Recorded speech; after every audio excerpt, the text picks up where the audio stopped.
Hey guys, how doing? Sure here. Today I just wanted to go through some tips for people maybe looking to start training, or maybe they're training already and they want to start to fight. I've got a workout video one, I'll just put that on in the background. I just recorded a workout video, so I just thought it'd be, I'm in the workout mood now. So the first couple of things that I'd say is you need to find yourself a good gym. Okay, that's not necessarily somewhere with a world champion fighter that's now a coach.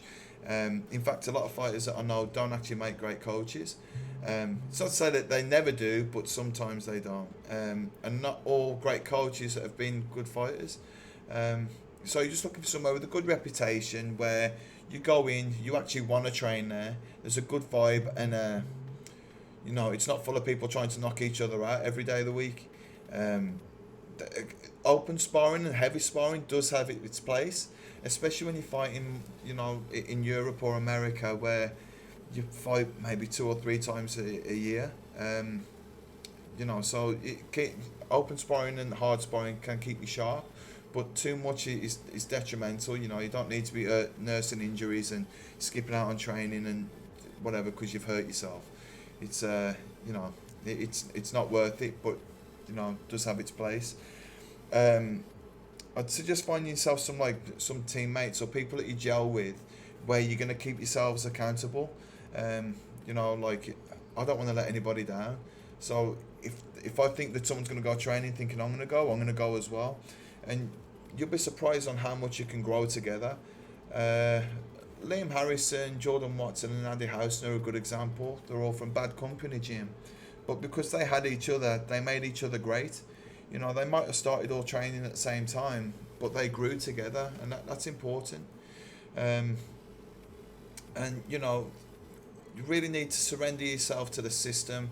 So what I mean by that is doing all the pad rounds, listening to your coach, doing all the runs, your sprint work, and eating. Like your diet's going to be important. You need to be eating, in my opinion, like a higher protein diet, and I'd cycle your carbs around your training. So maybe 2 hours before you train, have some like rice or something like that, where it's gonna keep you give you your energy while you're training, and then recover afterwards with your proteins. Then that's just my recommendation. I'm not a dietitian, so that's just what worked for me. And when I say about the runs and pad rounds and stuff, if everyone else is turning up to the gym 3 times a week, hitting pads and going home, and that's it, that's their lot, you'll be surprised at how much bringing in a run and some sprints and stuff a week, how much of a difference that'll make. You'll see yourself surpassing everybody just with that. And you got your strength training and stuff as well. It's all important to do. You just need to be able to recover. And I understand, while I'm in Thailand, I don't work a full-time job, so I know that guys that want to fight and they're working full-time jobs, I completely sympathize. It can be difficult to balance, but if you want to go far in the sport, that's what you need to be doing. You need to be getting your cardio in, getting your strength work in, getting all your pad rounds in, and your skill work. They're the most important things, and your spars.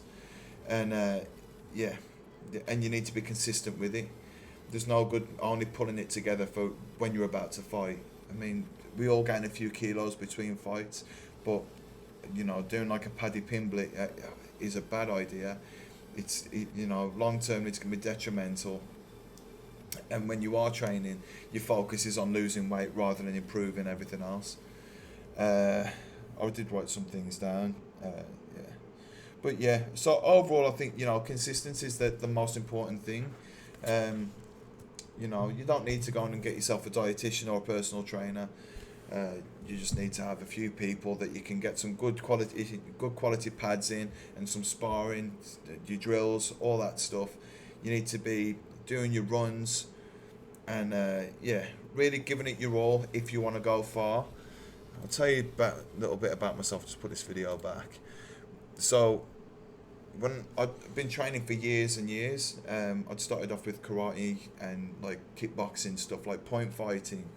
Started with that when I was 5, and when I was 14, I started to do Thai boxing, Muay Thai, K1 more, a gym in the UK called Firewalker Gym. It's, you know, they got a really good coach there, and you know, it was all guys that I looked up to. Um, and eventually I fought, and I had, you know, a really rough. I nearly got knocked out in the first round, and I got hit that hard that I couldn't see.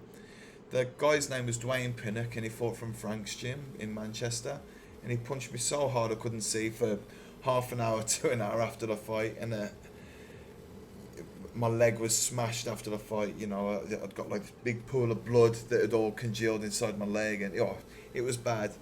And you know, my mum was there and everything like that, and I remember going back to the corner at the end of the first round, and I couldn't see. You know, I was like, Joby, who's my trainer, I was like, I can't see, I can't do this, I can't see. And he was like, don't worry about that, just kick. So I managed to walk forward and only kick. And, you know, when I look at that fight now, it's embarrassing, but, you know, I managed to win on points. And then the next two fights, I lost the next one, I got stopped. I pretty much, you know, to be honest, I gave up.